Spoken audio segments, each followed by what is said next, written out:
Ayon sa kasulatan, tinig ng katotohanan, programang gabay tungo sa kaligtasan. Si Fernando Baisa Camacho Jr. matibay na saksi, katotohanan ng Diyos laging pinanghahawakan lagi. Sa bawat aral na kanyang binibigkas, liwanag ng langit sa puso ay bukas. Maling aral ay tinutuwid niya, pag-ibig ng Diyos Sa atin ay pinapakita. Ayon sa kasulatan, tayo ay pinapatatag. Sa bawat pahayag, tayo ay itinataguyod. Pagtatanggol ng pananampalataya, di umaatras. Salita ng Diyos ang sandata, apoy na naglalagablab. Ayon sa kasulatan, yan ang ating sigaw. Tinig ng katotohanan, umaalingaw-ngaw. Ang Diyos ang katotohanan, ito ang aming panata. Ayon sa kasulatan, buhay namin ay sa Kanya.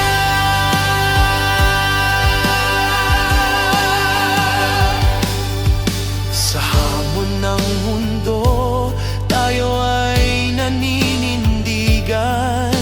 Tapat na aral laging pinanghahawakan. Si Brother Fernando, tapat na bantayog. Sa bawat salita, lakas ang naihahandog. Sa dilim man o bagyo, may liwanag na totoo. Bukas ang langit, handog na pag-asa. Sa salita niya, tagumpay ay laging kasama. Ayon sa kasulatan, Puso namin ay nag-aalala. tinig ng Diyos sa amin bumabalot at yumayakap. Ayon sa kasulatan, yan ang ating sigaw. Tinig ng katotohanan, umaalingaw-ngaw. Ang Diyos ang katotohanan, ito ang aming panata. Ayon sa kasulatan, buhay namin ay sa Kanya.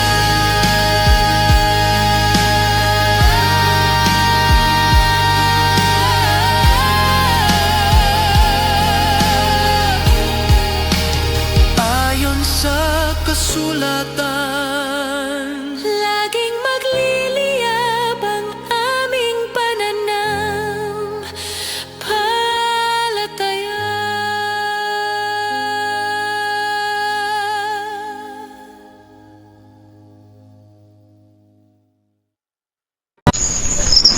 Okay, hello and welcome sa Russia TV.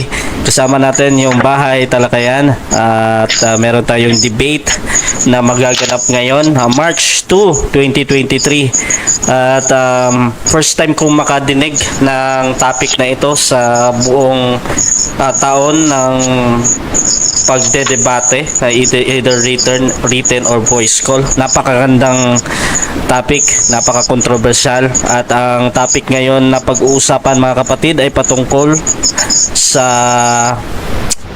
kay Pablo. Sabi dito, patutunayan ng ating affirmative na si Pablo ay nakarating sa Bacolod at nagtayo ng Iglesia ni Cristo. Affirmative natin dito si Pastor Navarro Lindon ng Church of Christ 33 AD. Negative naman si Pastor, hindi pala pastor, nalagay ko yung pastor dito. Isang apologist na Fernando Camacho ng Seventh-day Adventist at inyong moderator ngayon, si Rasha Vista ng Catholic. Ayan. So, ang ating rules ay babanggitin ko dahil I think first time ko din na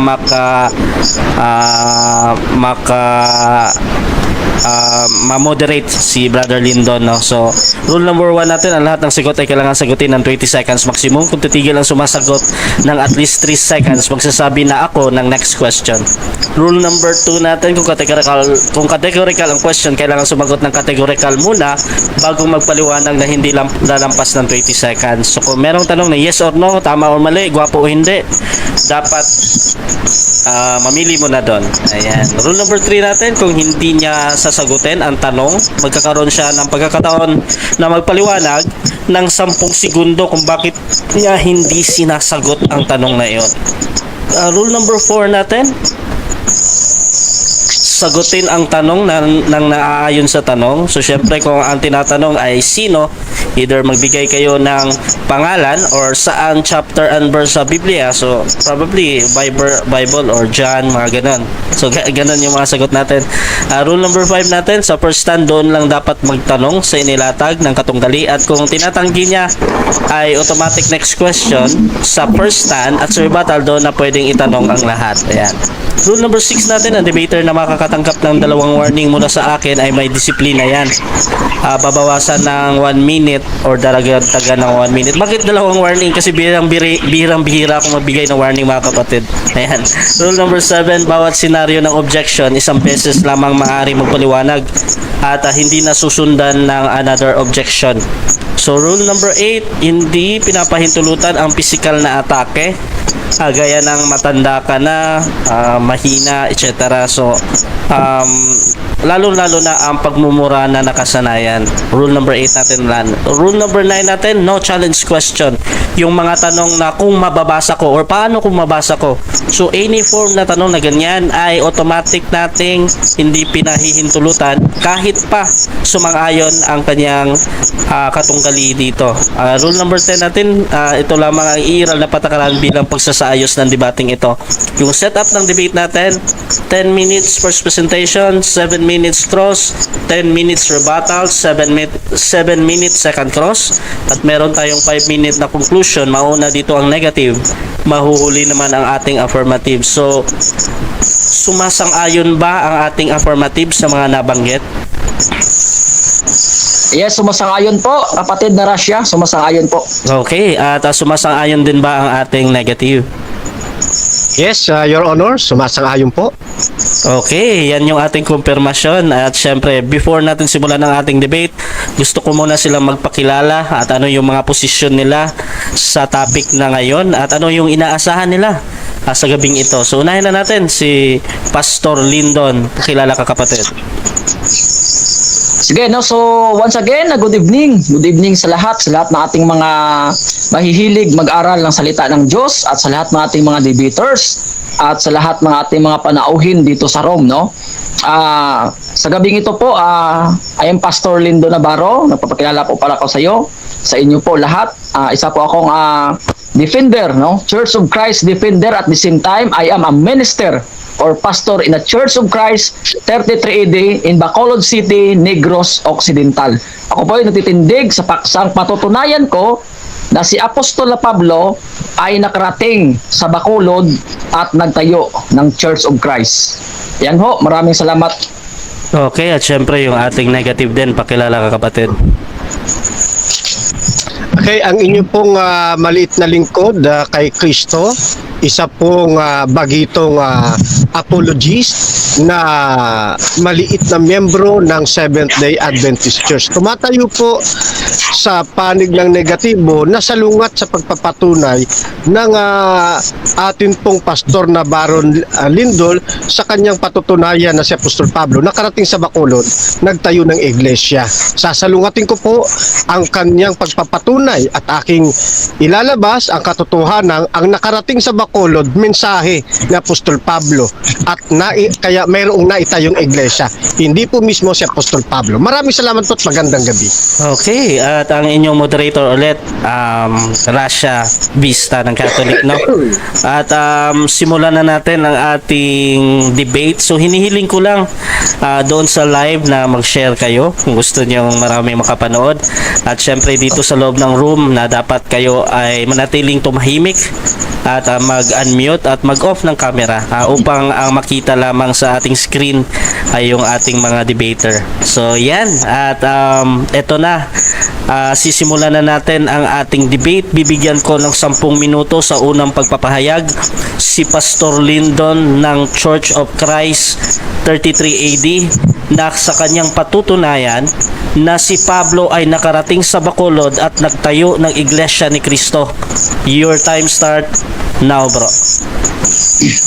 Sige, no? So, good evening sa lahat. Magandang gabi. At naway pagpalain po tayo ng Panginoon sa pag-aaral ng salita ng Diyos, no? Ako po ay sumasalungat sa kasinungalingan at ibinabandila ang katotohanan. Ngayon po, mga kapatid, yung paksang pag-uusap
verse, mga kapatid.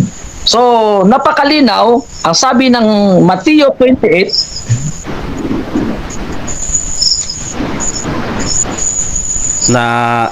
Na-click ko pala yung mute dito sa live, bro. Pwede bang pakiulit na lang, bro? Yung stand mo, bro. 10 minutes, bro. Wala Sige, palang audio sa ngayon ko lang napansin, pasensya ha. So bro Lyndon, 10 minutes bro. Your time start now, bro.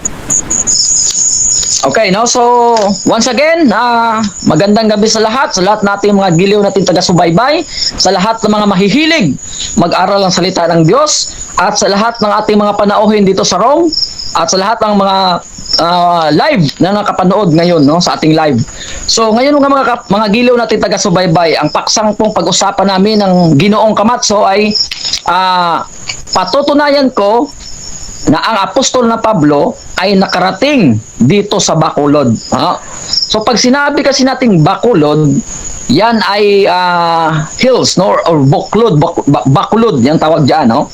So ang sabi po ng Matthew 28:19-20, therefore make disciple all nation, no. Matthew chapter 28 verse 19.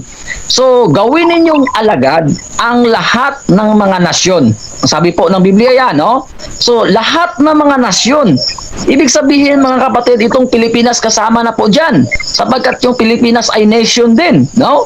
So, lahat, kasi lahat eh. Hindi sinabi niya na ilang mga nasyon, kundi lahat po. Okay. So, pansinin po natin, mga kapatid, no? Ang inutusan po dito ay ang mga alagad, no? Bagkus sa panahon na yon, ay hindi pa ang apostol na Pablo ay nag-iiral.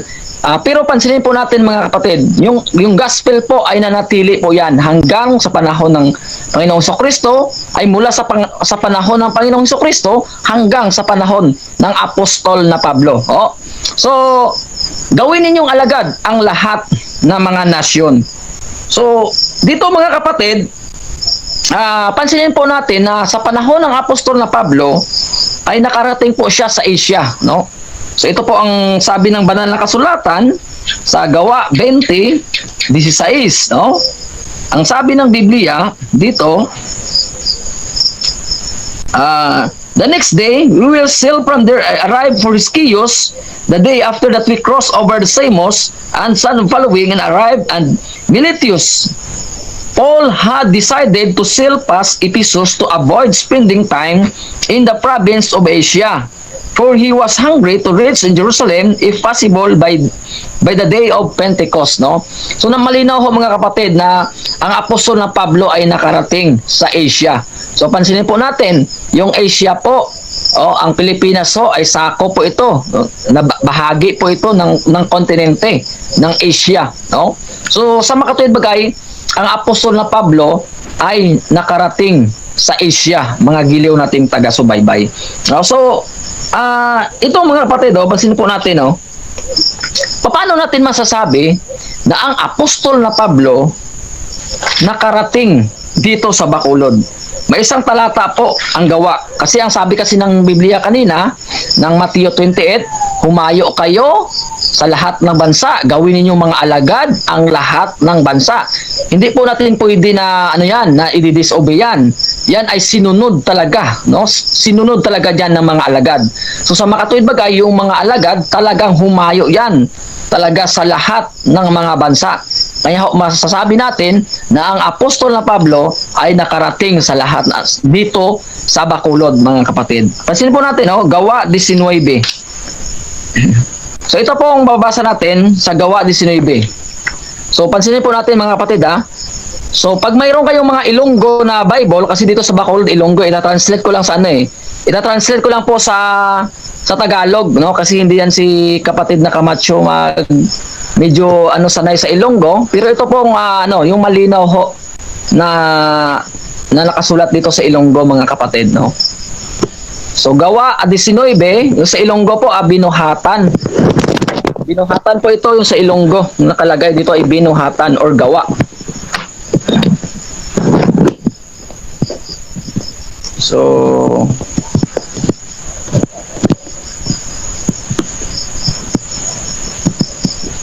ito po, no? So sabi po ng Biblia, sang didto si Apolos sa Corinto, nagpanglakaton si Pablo sa mga kabukiran sang probinsya, hasta nakalambot siya sa Epeso. Didto may nakita siya nga mga sumulunod. In Tagalog po, tagalogin ko po ito, letra por letra. Ang sabi po ng Biblia, nung panahon na yon, sang si Apolos nag-adto didto sa Corinto, si Pablo, ang apostol na Pablo ay pumunta sa lupain ng Bacolod. Napakalinaw no? Sang probinsya hanggat nakarating sa Epeso. So, ang sabi po ng ilang version po dito, pumunta siya sa lupain ng Bacolod hanggang nakarating sa lupain ng Epeso. So napakalinaw ho, mga giliw natin taga-subaybay, mga kapatid, na ito yung Bacolod dito ay pinuntahan ng apostol na Pablo bago siya at hanggang nakarating siya sa Epeso. Kasi sa ibang salin kasi lupain ng Bacolod sa Epeso. So ito po sa Ilonggo, malinaw ho, mga kapatid, no? Si Pablo, sang gapanglakaton siya sa lupain ng Bacolod hanggang nakarating siya sa Epeso. So malinaw ho, mga giliw nating taga-subaybay, na ang apostol ng Pablo ay nakarating dito sa Bacolod. Kasi ang salitang Bacolod kasi, which means is hills po yan, no? Or rough road or buklod. Yung buklod kasi, iba kasi yung buklod na iniba, buklod na siperet, iba rin kasi yung buklod na na parang mga hills siya. Kasi magkaiba kasi yung hills at saka yung mountain, no? Yung mountain kasi bundok. Pero yung hills kasi, mga giliw nating taga-subaybay, yan ay maraming rough road, maraming bundok-bundok. Kaya nga dito sa Bacolod, tinawag yan dito yung Bacolod kasi sa panahon noon, ito ay mga buklod, mga baklod po dito. So malinaw ho, mga giliw natin taga-subaybay, no, na ang apostol na Pablo ay nakarating sa Bacolod, no? Pag sinabi kasi natin, halimbawa sabihin ko, si Pastor Lindon ay nakarating siya sa beach, no? So pag sinabi kasi natin nakarating siya sa beach, ay hindi lang man isa yung beach, maraming beach, no? Mayroong beach sa Batangas, no? Mayroong beach sa Negros, mayroong beach sa Mindanao, no? Mayroong maraming beach.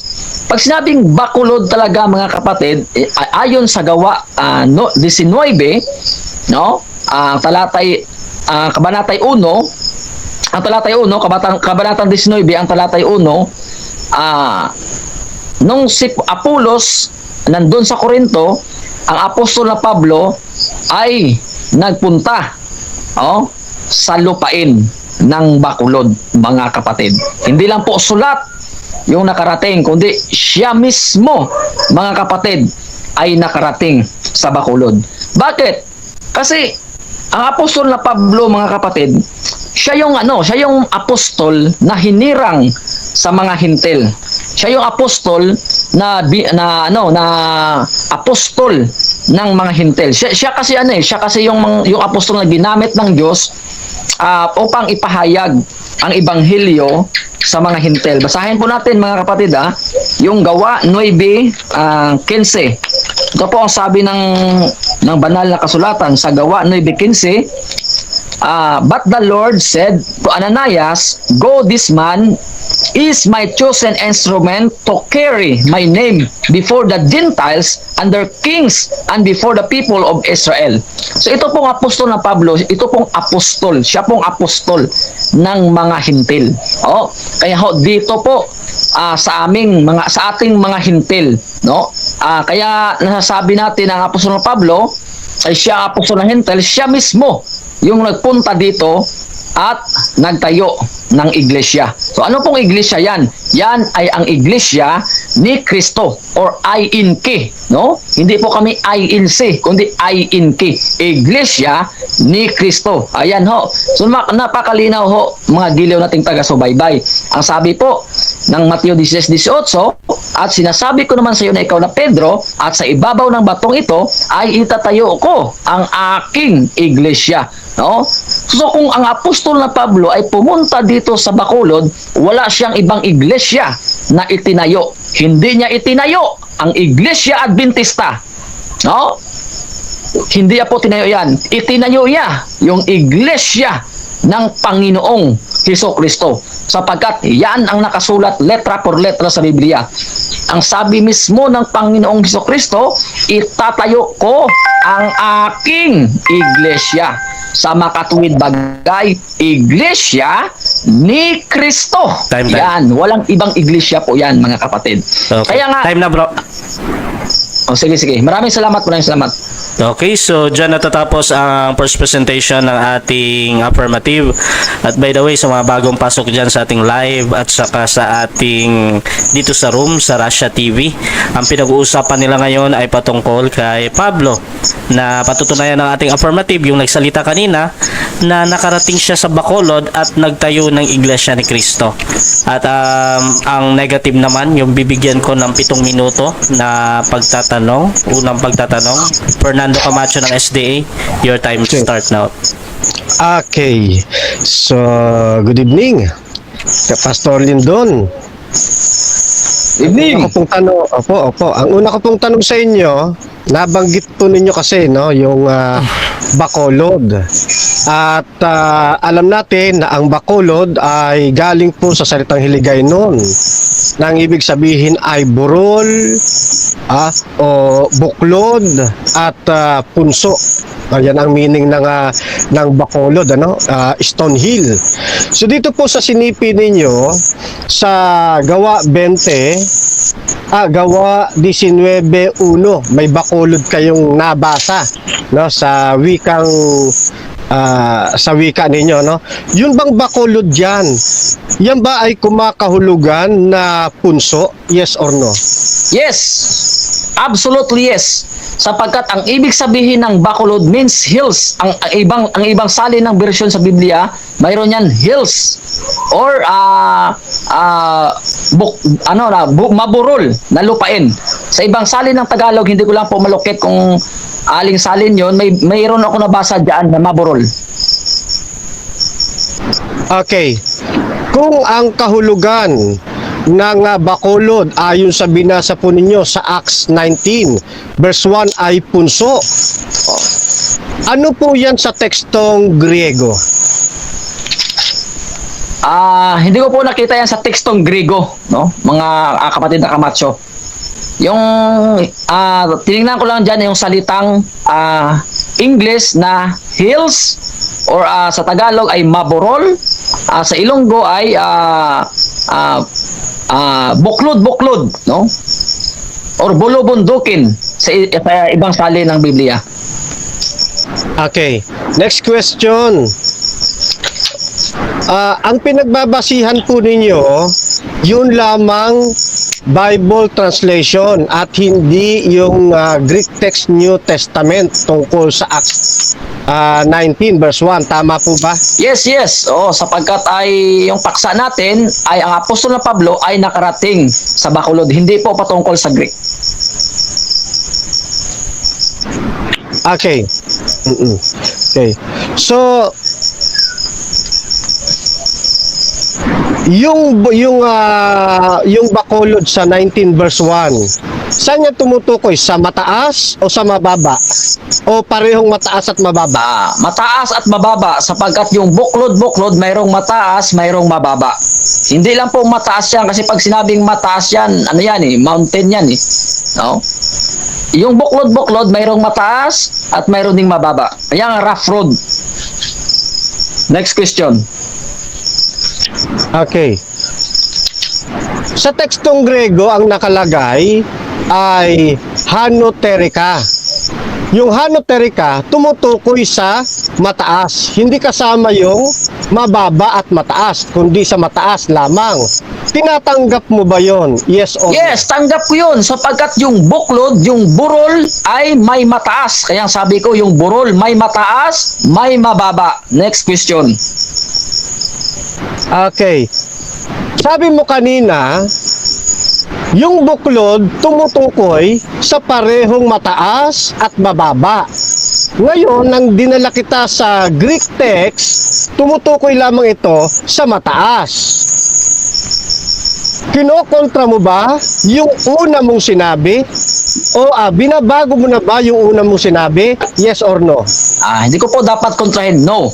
Hindi ko po dapat kontrahin yung sinabi ko at hindi ko po pwede baguhin yan sapagkat yan ang nakasulat sa Biblia. Pag sinabi nating exclusive mo na Griego ay hanotorinika, tumutukoy sa mataas, pwede yun sapagkat yung rough road may mataas. Hindi lang po mababa yon kundi may mataas. Next question.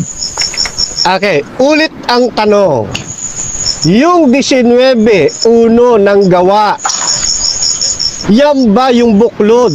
Tumutukoy ba yan sa mataas, mababa, o sa parehong mataas at mababa, o tumutukoy lamang sa mataas? Alin po sa dalawa ang pagpipilian po ninyo? Tumutukoy yan sa mataas pero hindi nangangahulugan na pag sinabi nating buklod-buklod, parehas mataas. Kasi langit na yun pag mataas, no? Mountain yan pag mataas. O pag subukan mong dumaan ka sa rough road, no? Padala lundag-lundag ka doon kasi may mataas, may mababa. Next question. So pasok yung Okay. mataas mo, kapatid. Next question. Sandali, next question na po. Okay, next question. Okay. So, nang makarating si Pablo doon sa Bacolod, at yan po ang tinutukoy ninyo, ang Pilipinas. Ano po? Sino po ang kasama niya na pumunta sa Pilipinas? Ang mga alagad ay siyempre sa panahon noon, hindi naman ang apostol na Pablo makarating kung siya mag-isa. No? Kasi napakalinaw ho, mga giliw nating taga-subaybay in Acts chapter 27. Sumakay siya. O, sumakay siya ng daong. O, nalunod pa nga siya, naranasan pa nga nilang malunod. So hindi pwede makarating siya na sila mag-isa. Hindi siya pwede sumakay sa bangka. Next question. Okay, next question. Sino-sino sa mga alagad ang nakasama niya? Isa sa mga alagad na kasama niya ay si San Lucas po. O, sapagkat si San Lucas po yung sumulat ng gawa. O, saksi po yan si San Lucas, kaya binasa natin in the book of Acts. Kasi San Lucas ang sumulat ng gawa. Next question. Okay.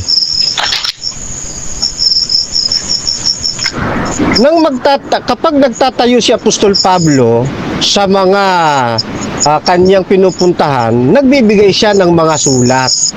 Doon ba sa Pilipinas, dito sa Bacolod sa Pilipinas, mayroon bang ipinadalang sulat si Apostol Pablo na naka-address tulad halimbawa ng sulat para sa mga gawa, etc., sulat para sa Bacolod? May ganun bang talaan? Hindi pwede na ipinadala ng apostol na Pablo sapagkat siya nga mismo pumunta rito. Time na bro, time Kasi na bro. pag sinabi na kasi Time na bro, time na bro. Yun na daw po. Time na bro. Okay. Pwede matapos lang. Hindi, 7 minutes running time kasi yan. Hindi po pwedeng ibuo. So, dyan natatapos ang unang pagtatanong ng ating negative at dako tayo sa kanyang first presentation. Pero bago yan, shoutout muna sa lahat ng nasa live, lalong-lalo na si Aladin Gregorio, lagi-lagi yan, si Eugene Martinez. Ayan, maraming salamat sa sabi na wala palang audio kanina. Ayan, si Johnny Kapangpangan, sabi niya good evening sa lahat. Si Leono Brooks, George Carlin on religion. Shoutout din kay Patrick Gonzalez. Lagi natin kasama yan. Si Dawood Islam. Sabi niya, haha, natawa ako doon si Pablo ay nakarating sa Bacolod. Lindon, saan mo nakuha impormasyon na yan? Sabi ni Eugene Martinez, Hilonggo gani, hindi ko marinig. Ayan. At shoutout din kay Charwin Somali Tagwalan. Sa Epeso, dili sa Bacolod, buguyan mo. Okay? Bisaya yon. So, shoutout din kay Gerson Maliones. Ako, taga Bacolod, Negros Occidental. Ayan, shoutout sa inyo, mga taga Bacolod, at kayo yung bida ngayon. Ayan. So, tuloy-tuloy tayo mga bro. At bigyan ko ng 10 minuto sa unang pagpapahayag. Bilang negatibo naman si Fernando Camacho ng Seventh-day Adventist. Your time start now, bro. Okay, isa pong mapagpala at magandang gabi sa inyong lahat, mga kapatid. At muli, ay hangad po ng inyong maliit na lingkod kay Kristo na ang Diyos ang patuloy nating maluwalhati. Siya ang ating maitaas at mapapurihan sa pag-uusap pong ito. At syempre, binabati ko rin po ang lahat ng nasa comment section, Adventist man o hindi Adventist, at ganun din sa loob po ng aming platform na mamaya po ay iisa-isahin po namin. Kaya ako po ay tumatayo, mga kapatid, sa isang kalagayan na salungat sa tinitindigan ng kapatid na Lindon, na sa kanyang pagpapatunay na patutunayan niya na si Apostol Pablo ay nakarating sa Bacolod. Yung Bacolod pong tinutuko, yung pong Pilipinas, at nagtayo ng Iglesia ni Cristo, yun pong INK. Kaya sa panig ko naman, ang aking posisyon dito, hindi po nakarating ng personal si Apostol Pablo sa Bacolod, kagaya ng atin pong narinig sa affirmative. Hindi siya nakarating ng personal dito sa Pilipinas, sa lugar po ng Bacolod, at para magtayo ng iglesia na siyang kinaaniba ng Pastor Lindon. Naniniwala ako na ang nakarating po dito sa Pilipinas, dito sa Bacolod, yung mensahe ni Apostol Pablo. Kaya nagkaroon ng iglesia. Yan. Yung mensahe po, hindi po mismo si Apostol Pablo. Unang-una, napansin ko, nang binasa niya yung, hindi ko alam kung anong version yun, or Ilonggo version ba yun ng Biblia, narinig ko yung salitang verbatim na Bacolod. Okay? At wala akong ganung hawak na version. Narinig ko yung salitang Bacolod, kaya tinignan ko ito sa tekstong Grego. Pero bago ko ibigay ang tekstong Grego, tinanong muna ho natin siya. Yun bang kanyang pinagbabasihan ay sa translation lang at hindi sa tekstong Grego ng Bagong Tipan? Patungkol dito sa Acts 19 verse 1. Ang sagot po niya ay sa Bible translation po siya nag-base. Alam niyo mga kapatid, kapag ka mag-base lang kayo sa Bible translation, napaka-weak ng inyong pagtatayo. Kasi translation lamang ho ito. At sa pagsasalin ng isang wika patungo sa ibang wika, marami ditong mga pagkukulang, may mga kahinaang na pwedeng pagdaanan ng isang translator. Kung minsan, merong pananalita sa tekstong Grego na hindi sapat maisalin ng isang wika tungo sa kabilang wika. Kaya dito mga kapatid, yun pong sagot niya sa atin. Ito ba yung Bacolod ba na nasa Acts 19? Tumutukoy ba ito sa magkasamang mataas at mababa? Ang sagot niya, yes, talagang tumutukoy ito sa mataas at mababa. Pero mga kapatid, sa tekstong Grego, ang tinutukoy lang nito yung mataas na bahagi. Kasi hindi ko muna basa natin yung word for word na Bacolod, at mayroong kahawig na salita dito sa Pilipinas na Bacolod. Iko-consider na natin na Pilipinas yon, na Bacolod yun, lugar yun dito sa Pilipinas. Hindi ko po pwedeng ganon. Okay? Kasi lalabas dyan, policy of accent ang lalabas po niyan. Yan. Hindi ko muna basa natin, ipapattern agad natin dito sa Pilipinas. Parang ganito. Nakabasa ka sa version ng Bicol na salitang daga. Tapos ipupunta mo agad sa ibang lengguwahe, yung daga, yun yung mga gumagalaw. Hindi ho ganoon mga kapatid. Tulad ng daga, hindi lamang yung gumagalaw, 'di ba? So kapag inarok natin yung meaning kasi ng Bacolod, tumutukoy din po yan sa punso, kasi nga yan galing sa Hiligaynon, na tumutukoy sa burol, punso, buklod. Tatlo ho ang pinag-uukulan po niyan. Hindi lang yung buklod, hindi lang yung burol, kundi sa punso din. At wala pong kahulugan ang Greek text, yung arotereia na tumutukoy sa punso. Wala po. Wala rin siyang kahulugan na tumutukoy doon sa sinasabi niyang magkasamang mataas at mababa. Hindi po. Ang tinutukoy po niyan yung mataas na lugar. Okay? Kasi yung paglalakbay ni Apostol Pablo, yung paglalakbay ni Apostol Pablo, napunta siya sa Galacia at sa Phrygia. Tapos tumuloy siya sa Efeso. Yun pong Galacia at Phrygia, yun po yung tinutukoy ng Biblia na Anotereia. Kasi mataas po na bahagi yun kung ikukumpara doon sa Efeso. Ayan po, yan po ang biblical standard ng pag-aaral ng mapa, o ng Bible Atlas. Okay? Kaya mahalaga po mga kapatid, huwag nating isandig sa sarili nating conclusion ang ating pong pag-aaral ng Biblia. Lumalabas po exegesis thinker ang ating pong affirmative ngayon. Isang fiction lang, isa lamang siyang fiction na lumalabas. Actually, siya nga lang ang naringgan ko, may ganito pong na doktrina, cause of ignorance. Okay? Kasi nabasa niya doon sa Bibliang binasa Objection, niya. Mr. Moderator, objection. Pwede po mo object. Avoid po natin yung yung personal attack, yung mga ignorant salita na mga personal attack ho. Okay. Okay. Ano yung counter Out there. objection to doon, bro? Yes, hindi ko siya pine-personal attack. Kaya pinapakita ko na yung pag-aaralan bunga ng ignorance kasi wala po, hindi nakabase sa Greek text at hindi ko binanggit ang kanyang pangalan, kundi ang ginagamit ko lamang affirmative side. Okay.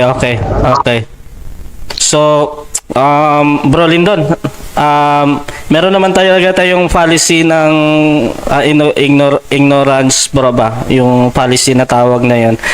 At nakikita ko naman na hindi ikaw yung direktang sinabihan niya na ganon. So, I think ginamit naman niya doon sa meron kasing policy na ganon na tawag na ganon. So, tuloy tayo bro ha. 3 minutes. Pasok. Okay, yan. Isa pa, yun pong dito sa Pilipinas, yun pong buklod, yung pong Stone Hill, yung burol, yung punso na tumutukoy doon sa Bacolod. Yan po ay ginamit lamang 1770 AD. Napakalayo po ng agwat. Hindi pa ito ginagamit yung salitang buklod, yung salitang Bacolod. Hindi pa ito ginagamit during 1st century. Ginamit lang ito 1770. Yan, diyan po ito ginamit, ng yung kapisanan doon po sa lugar na yon ay nakapagtayo na ng kanilang samahan, ng kanilang community. At dahil nakapagtayo sila, doon sila naitayo sa Mabatong Burol.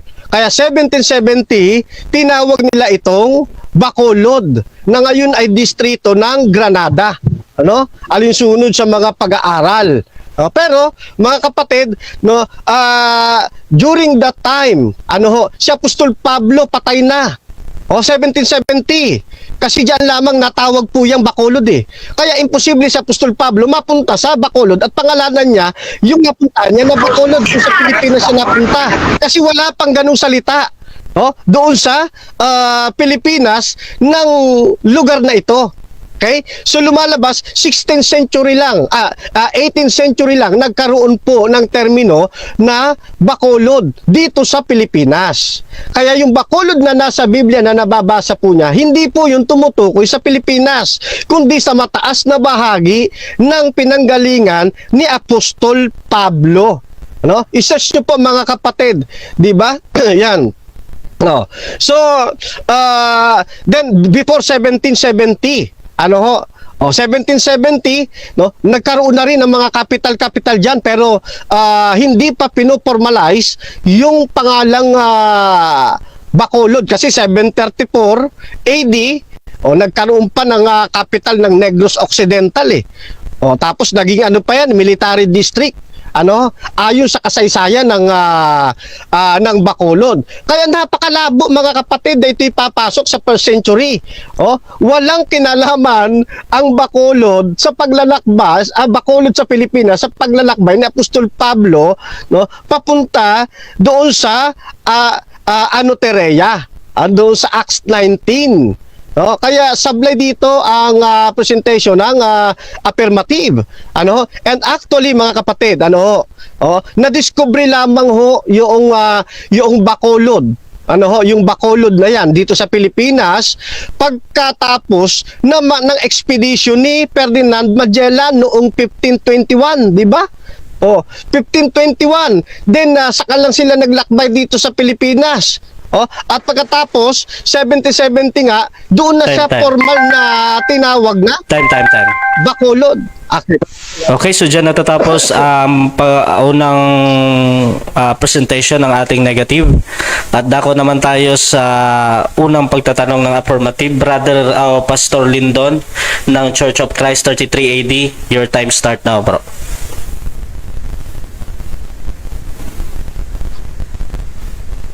Yes, and po. Sandali kayo nakamute ako, okay? Sige, bro. So, Mission. okay, no? So, yung una kong tanong, Brother Camacho, inaamin mo ba na ang salitang hills ay Bacolod? Yes or no? Ayon sa inyong nabasa, yes, no? Pero yan ay galing sa salitang Aroterea na sa tekstong Grego tumutukoy sa mataas na lugar. Kaya yung Acts 19 hindi tumutukoy po yan sa Bacolod dito sa Pilipinas kasi 18th century lang nagkaroon ng formalized na pagtatawag ng lugar ng Bacolod dito sa Pilipinas. question. 1st century yan. Next question, okay. Ang sabi mo kasi kanina, yes, na ang hills ay Bacolod. So malinaw ang sabi ng Biblia na ang apostol na Pablo, mayroong binanggit diyan na hills, no? Or bulubundukin. So kung hills yung Bacolod, inaamin mo ba na ang apostol na Pablo ay nakarating sa Bacolod? Yes or no? Yes, nakarating siya sa Bacolod. Pero yung sagot ko kanina ng yes, sabi ko, doon sa iyong nabasa na translation, may nakalagay nga dyan. Pero sa Greek text, katulad ng paliwanag ko, yan ay Anoterea. Tumutukoy sa mataas na lugar, hindi sa Bacolod na nasa Pilipinas. Next question. Lang po kasi pinagbasihan po nun. Okay, so next question. Kasi inaamin mo naman na, premise po ito ng tanong inaamin mo naman na ang apostol na Pablo ay nakarating sa Bacolod. It doesn't follow, no? So, ang salitang hills ba o Bacolod ay mataas? Yes or no? Tektong Grego na pinaghanguan ng salitang Bacolod, dyan po sa binasa ninyo, ay tumutukoy sa mataas na bahagi. Hindi tumutukoy sa mataas, pinagsamang mataas at mababa, hindi ho. At inuulit ko, yun pong katawagang Bacolod dito sa Pilipinas, 18th century lang po lumabas, hindi 1st century. Next question. Kaya napakalabo. Okay, next question. Next question. Ano ang pagkakaiba? Anong pagkakaiba ng mataas kaysa hills? Sagot? Pagkakaiba kung sa tekstong Grego mo ba ako tinatanong? Hindi po sa tekstong Grego, hindi po. Time Hindi stop, po sa time tekstong stop, Grego. time stop, time stop muna. Time stop. Okay. Hindi po sa tekstong Grego. Nag-uusap kayo, no? Ganito, bro Fernando, gawin mong, Sorry. Yes. clarification, pero hindi natin mapipilit yung kabila, ha? So, ano muna yung clarification mo, bro? Doon sa tanong niya. Malinaw na po na yung kanyang tanong ay hindi po sa tekstong Grego, kundi Okay. doon lamang sa translation na kanyang binasa. Okay, so ready ka nang sumagot dun, bro? Sige po. Sige, so 20 seconds, bro. Sagot. Okay. Kung ang contextual ng ating kukuning kahulugan ay pang-Biblia, hindi po yan tumutukoy sa mataas at pinagsamang mataas at mababa. Kundi tumutukoy lang yan sa mataas na dako. Kasi coming from the word Anoterea sa tekstong Grego. Siguro kung ipapattern mo mataas at mababa, tapos papasok mo sa Pilipinas, Next question. self-conclusion nyo lang po yan. Next Okay. question. Next question. So, yung hills, yung mataas ba or hills? Ay, yung hills ba, yan na yung mataas? Yung English ba ng hills ay mataas? Yes or no? Yes or no? Yes, pagka yung kaisipan mo ang ating susundin. Pag sinabing hills, mataas yun. Pero ibinabalik ko kayo sa pag-aaral ng tekstong Grego. Na sa tekstong Grego, hindi po yan taas na magkasamang mataas at mababa. Yan po ay tumutukoy sa mataas na bahagi na kinakatawanan po ng pinanggalingan ni Apostol Pablo sa Galacia at Pergia bago siya pumunta Next ng question. Epeso. Yung Epeso kasi mababang bahagi. Okay, next question. So kung yung hills ay mataas lang, yung bulubundukin ba ay wala bang mababa? Yes or no? Meron sa iyong kaisipan, meron yung bulubundukin eh, no? Pero ang sinasabi ko sa iyo, according to biblical concept, no, na yung pinaghanguan mong Acts 19 verse 1, ang tinutukoy niya roon yung mataas na bahagi. Ano, yung part ng Galacia at Pergia na kanya pong pinanggalingan bago siya Next bumaba question. sa Epeso. Yun ho ang Next question. nasa Biblia. Okay, next question. Ngayon, inaamin mo na pala na yung hills ay mayroong mababa. So, ibig bang sabihin yung hills ay hindi lang mataas, kundi mayroon ding mababa? Yes or no? Yes, sa kaisipan po ninyo, pero kapag ilalapat natin uli sa Biblia, hindi ho papasok yung inyong false idea.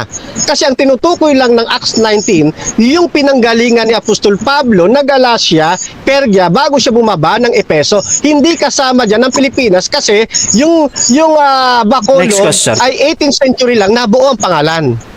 Okay, next question. So, sabi mo kasi sa pag-isipan ko, hindi sa pag-isipan ng Biblia. Punta tayo sa kaisipan ng Biblia. Mayroon bang kaisipan ang Biblia na tumutukoy na ang hills ay mataas lang at walang mababa? Saang talata mababasa na ang hills ay mataas lang at walang mababa? Dito po sa pinagbabasihan ko yung ginamit ninyong talata Acts 19, no? Verse 1, yung anotereia. No, mataas pong bahagi po 'yan. Ano po, sa mataas na bahagi niyan, bago kasi bumaba siya sa Epeso, doon muna siya nagpunta sa Galacia at Pergia na kanyang pinanggalingan. Gawa 18:23 ang isa pang reference po 'yan. Next question. At hindi yan tumutukoy. Okay, next question. So, ang salitang Greek na anoteria, yan ba ang ibig sabihin ay upper or hills? Okay. Ang ibig sabihin po niyan ay upper, island, interior. Yan po yung apotereka. Ano ho? Na pinanggalingan po ng salitang binabasa po ninyo. Isa po yung adjective, accusative. Hindi po yan pangalan ng lugar, kundi pagkakakilanlan Next kung question. saan siya nanggaling. Okay. So ngayon, inaamin mo naman pala yung anoteria ay may upper and lower. Ngayon, inaamin mo ba na ang sagot mo ay nagka-contradict? No, wala naman ako sinabing lower eh. Ikaw lang ang nag-i-inject ng lower. Ito nga binabasa ko na sa'yo yung analysis at saka yung morphology, no? At Gingrich ng salitang anotereia na pinag-uusapan natin. Next question. Upper, no? Okay, next question. Okay. Okay, so basahan kita ng may pakita ka bang talata na nagsasabi, Time. pwede po Hindi na. pahabol na isa? Hindi. Running time talaga yan, bro. Okay. So, dyan natatapos ang ating first stage ng debate. At shoutout muna sa ating nasa live, no? At before natin putahan yung ating rebuttal, shoutout muna dyan sa ating nasa live. Sabi ni Nonyal H. John Chris, ang alam kong mataas bulkan ng Kanlaon sa Bacolod. Okay, at sabi naman ni Gerson Maliones, mataas ang Don Salvador kaysa Bacolod, hills ni Vice Ganda. Okay. At shoutout din kay Benchi Popoy. Sabi niya, ayos, nakarating sa Bacolod si Apostle Paul. At sabi naman ni Evangeline Tauhing, palakpakan, Fernando Camacho, panalo. Okay, at shoutout din kay Malyones. Sabi niya marami kaming tubo dito. At sabi ni Nonyal, nanonood pa nga si Uncle Pablo ng Mascara Festival sa Bacolod at kumain pa sa chicken inato inasal. Mga kasama niya sila Toto Bernabe, Toto Lucas, Toto Pedro, Toto Tito. Okay, shoutout din kay Gerson. Sabi niya nang punta siya dito sa Bacolod para makapanood ng Mascara Festival. Okay. So, tuloy-tuloy tayo mga kapatid. Shoutout muna sa sabi ni Patrick, kumain kaya ng mang inasal si Pablo sa Bacolod. Okay. So, rebuttal ito, Bro Lindon, 10 minutes ulit ang pinatutunayan ng ating affirmative na si Pablo ay nakarating o nakapunta sa Bacolod at nagtayo ng Iglesia ni Cristo. Rebuttal stage, your time start now. Sige, no? So, mga giliw nating taga-subaybay, ho, narinig nyo po yung palitan ng pagtatanong at pagsasagot sa akin ng kapatid na Camacho. Total ay rebuttal ito. I would like to recall sa kanyang mga sagot at aking mga tanong. At tinanong ko po siya kanina na inaamin mo ba na ang ibig sabihin ng hills ay Bacolod? Yes or no? Sabi niya, yes. Ang ibig sabihin ng hills ay Bacolod. So, sunod ko na tanong, inaamin mo ba kung ang ibig sabihin ng hills ay Bacolod? So therefore, inaamin mo ba na si Apostol Pablo ay nakarating sa Bacolod? Alam nyo kung anong sagot niya? Yes! So wala na pong debate, no? Si Apostol Pablo, mga kapatid, ay nakarating sa Bacolod. Yan mismo sa bunganga ng kapatid na Camacho, no? Na ang Apostol na Pablo ay nakarating sa Bacolod sapagkat ang ibig sabihin ng Bacolod ay hills, no? So, kaya nga pansinin po natin mga kapatid. Ang sabi niya kasi kanina, ang salitang Greek ay anatoria ay tumutukoy sa mataas, no? So, iba kasi pag sinabi nating mataas. Iba kasi pag sinabi rin nating may mataas, no? So, yung hills po mga kapatid, hindi lang po yan exclusively na ang ibig sabihin ay mataas lang. Sapagkat ang ibig sabihin ng mataas ay upper. O, iba yung hills kaysa upper, no? Mataas. So yung hills po, paglagay natin kahit yung mountain, mayroong mataas, mayroon ding mababa. No? Kaya para ipag ano ni Camacho, yung pinaglandakan niyang Griego na anatoria, na ang ibig daw sabihin ay hills, mali po yan mga kapatid. Sapagkat iba, pag sinabi kasi nating hills or bulubundukin, mayroong part na mababa, mayroon ding part na mataas. Yan ho, ang malinaw na paliwanag mga kapatid. O, saan ka nakakita na hills na mataas lang? Paano ka doon bababa? Oh, aakyat ka sa bundok, paano ka bababa? No, kaya mayroong mataas sa bundok, mayroon ding mababa. Kaya huwag nating ipaglagay, no? Ipilit natin mga kapatid na ang ibig sabihin ng anatorika ay mataas lang. No? Tsaka wala tayong mababasan, ang hills ay mataas lang. Kaya sabi ko kanina, inaamin mo ba na mayroong part na mataas? Yes. Mayroong part na mababa? Yes. Pero para ipagdiin mo na mataas lang, mali po yun. No? Kung saan ka baba? Saan ka bababa dyan kung mataas lang? No, kaya hindi po yan mataas lang. Mali po yan ang kahulugan na mataas lang. No? So sabi ko kasi na, ang salitang hills ay Bacolod ay mataas. Yes. So inamin niya. Yes, no? So tinanong ko sa kanina, so inaamin mo ba na nakapunta ang Apostol na Pablo sa hills or Bacolod? Sabi niya, yes, no? So malinaw ho, mga giliw nating taga-subaybay, na yan mismo lumabas kahit i-record po natin sa video, no? Malinaw ho na umamin siya mismo, no? Ang Apostol na Pablo ay nakarating sa Bacolod sapagkat ang ibig sabihin ng Bacolod ay hills, no? So, yung argumento ho, pasok po yung ating argumento ngayong gabi at napatunayan na ang Apostol na Pablo ay nakarating, no, sa Bacolod. Ngayon, ang sabi niya kasi kanina, na-discover daw yung salitang Bacolod ay 11521 daw, so sa panahon ng Magellan. no, sa panahon daw ng Magellan. Wala daw bakulod sa panahon ng apostol na Pablo. Mayroon ho, binasa nga natin yung hills eh. Kaya mali yan para sabihin mo sa Biblia walang salitang bakulod. No, paano mo nasabi na nag-arise yung salitang bakulod sa panahon ni Magellan? Litra por litra nakalagay nga bakulod. Paano po natin babalik to rin yan? No? Gawa 19:1 nang pumaroon ng apostol na Pablo sa maburol na lupain. Bakulod po yan. No? Maburol na lupain. Kasi ang buklod yan eh. Mayroong mga buklod, rough road yan eh. Mga hills, mga ano eh. Yan ang ibig sabihin mga kapatid. Kaya mali po na sabihin ng kapatid na Camacho na naglitaw yung salitang bakulod ay sa panahon ni Magellan. No, biblically mayroon ng bakulod sa Biblia. No, nakasulat na yan kapatid. No? Kaya nga mismo ng apostol na Pablo ay nakarating dito. Nakarating sa lupain ng bakulod. Mahirap po natin tutulan yan. At kailangan hindi mo po matutulan yan kapatid.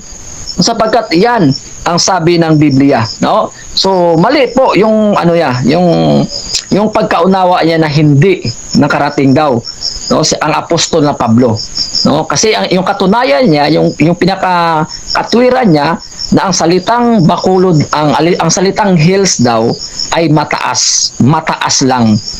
Hindi po, mali po 'yon pag sinabi nating mataas lang, no? Yung hills ay mayroong mataas, mayroon ding mababa. Oh, wala ka nang hindi mo narinig yung definition kasi ang definition na nagsasabi na hills is upper only. Oh, kaya nga ang mula ka sa baba pag umakyat ka sa bundok, no, pupunta ka sa itaas, pwede ka makabalik sa ibaba. No, kaya mali po 'yan mga kapatid, no? So hindi po makalusot yung argumento na 'yan na ang hills ay exclusively mataas. So mayroong mataas, mayroong mababa, no? So wala tayong magagawa mga kapatid sapagkat yung pangalan ng lugar namin dito sa Negros ay Bacolod, no? Ay bulubundukin.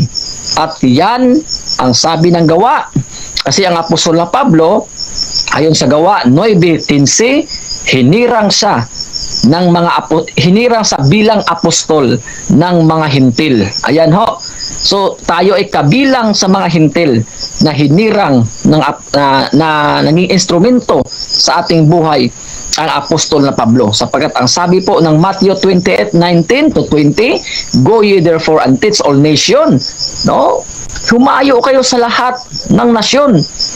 O mga alagad po 'yan, mga kapatid. No, pag hindi humayo ang mga alagad dito, pambihira, hindi tayo nakaano ng ebanghelyo dito. No, hindi tayo nakarinig ng ebanghelyo. Kaya nga utos po 'yan, no?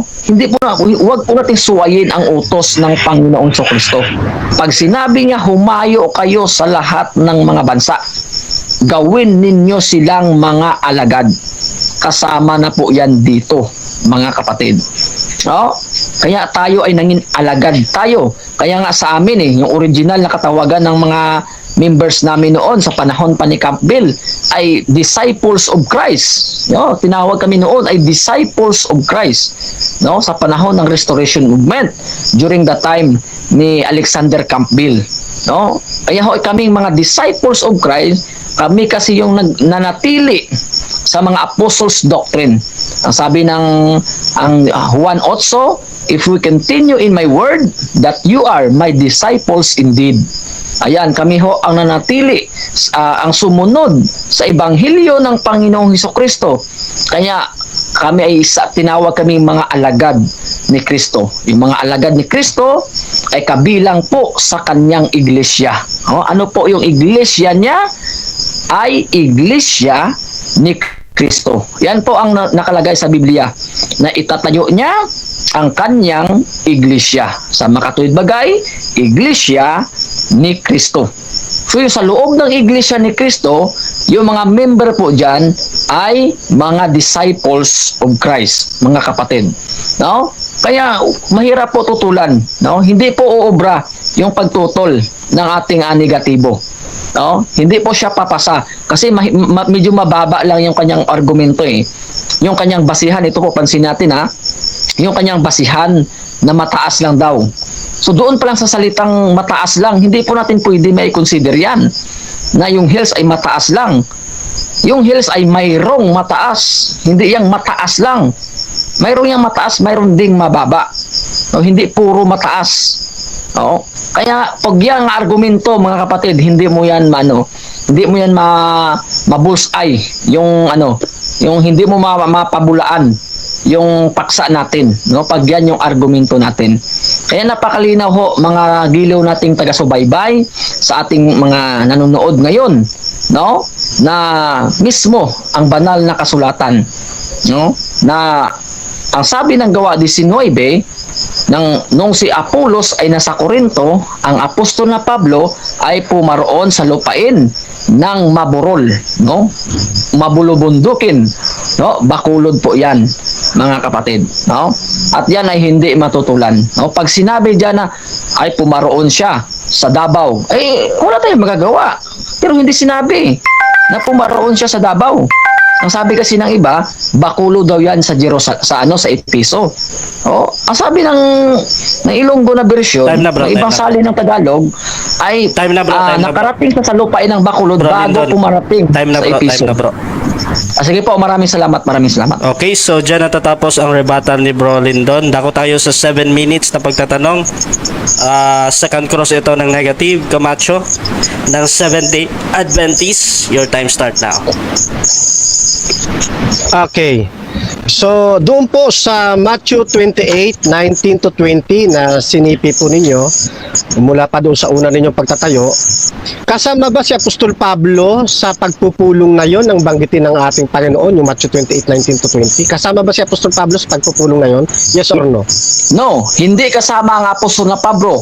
Pero, kabilang diyan sa utos ang apostol na Pablo. Sapagkat yung alagad ni Kristo or yung disciples of Christ ay mula noon sa panahon ng Kristo hanggang sa panahon ng apostol na Pablo. So, literally or physically, hindi siya kasama doon, hindi naabutan, pero by commandments, kasama siya sa tumupad yun ng utos. Next question. Okay. Doon sa Matthew 28, 19 to 20, hindi kasama si Apostol Pablo. Ang sabi roon sa mga sinabihan, ipangangaral ninyo Ebanghelyo sa buong sanlibutan at tuturuan ninyo sila ng lahat ng mga itinuro ko sa inyo. Kung si Pablo ay nakarating, sabihin na natin, si Pablo ay nakarating dito sa Pilipinas, sa Bacolod, kailan nagkaroon ng unang iglesia ang Bacolod? Sagot, nagkaroon yan nung pumunta dito na apostol ng Pablo. Kaya tinawag kaming Church of Christ 33 AD. Ayan, 33 AD po nagkaroon.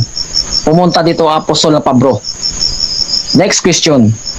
Okay, kung 33 AD nagkaroon na ng kauna-unahang church sa Bacolod dito sa Pilipinas, mayroon ka bang aklat pang kasaysayan na may pipresenta ngayon bilang pagpapatotoo maliban sa Biblia na ang unang church na naitayo sa Bacolod dito sa Pilipinas ay ang Church of Christ 33 AD? Pag-aklat po natin yung basihan, mga kapatid, hindi na po natin mailokit yan sapagkat sobrang tagal. Objection, Mr. Moderator. Sa sobrang tagal. Stop mo na. Okay, anong objection natin? Negative. Ang tanong ko ay meron ba siyang maipipresenta? So naghahanap ako kung meron o wala. Sabi niya kung meron, sabi niya kung wala, wala. Okay. Bro Lindon, meron kang counter objection, bro, or ready ka nang sumagot dun sa meron or wala daw? Sagutin ko na lang po, sumagot po ako na walang basihan na aklat. Kung aklat 20 seconds, bro, kasi na ano ka dun, na-interrupt. Sige, bro. So, ganito yan, hindi porket na aklat, mayroon kang aklat, tama ka na. No? Hindi lahat ng mga may aklat, tama.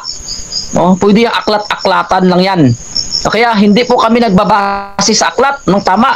Gawa-gawa lang yan ng tao. No? Kaya nga sa sobrang katagal, mayroon yan. Pero sa katagalan, biruin mo 33 AD pa. Next so matagal na yun. Matagal na bulok. Next question. Next question. Okay. Ang hahanapin ko sa iyo hindi basta aklat. History book. Yan. Or encyclopedia.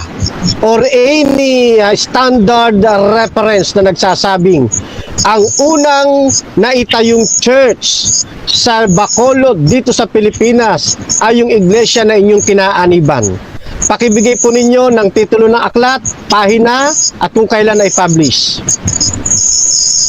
Objection, Mr. Moderator. Ang sabi Yes, niya bro. kasi kanina, Time stop muna. sa tatay mo na, ang sabi niya kasi kanina, yung hanapin niya sa akin ay hindi basta aklat. Pero history books.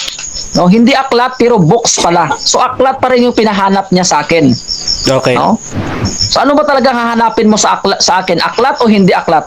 Okay, so merong parang clarification lang din na ano ba daw aklat or hindi. So counter bro, objection. Okay. Kaya ko sinasabing hindi basta-bastang aklat, ano? Kasi hindi ko hanapin sa kanya aklat ng mathematics, Filipino book or any book. Ang hinahanap ko is standard reference book. Okay. Kaya yan, nagbigay pa nga ako encyclopedia, history books, no? Standard reference po ang aking hinahanap. Okay. So, yung pong ibibigay po niya. Okay, so in-analyze ko yung counter objection mo bro. Ang tinutukoy mo doon na hindi basta-bastang aklat is yung mga international reference, mga tanggap Yes, na standard po. Standard reference, no? So bro Lindon, ready ka nang sumagot doon bro? Or meron ka pang clarification? Yes, sagot ako. Sige bro, 20 seconds. Okay, kung maghanap sa talaga ng aklat, may ibibigay ako sa kanya ng aklat. Ito pakinggan mo ha. Ito ang aklat ng Panginoon. Hindi ito basta-basta na aklat. Ito ang Biblia. No? Sobra ito ay mahigit pa to sa mga aklat na pinagdadaldal mo. No? Biblia Next po question. ang basihan namin. Next question. Okay, Next next question.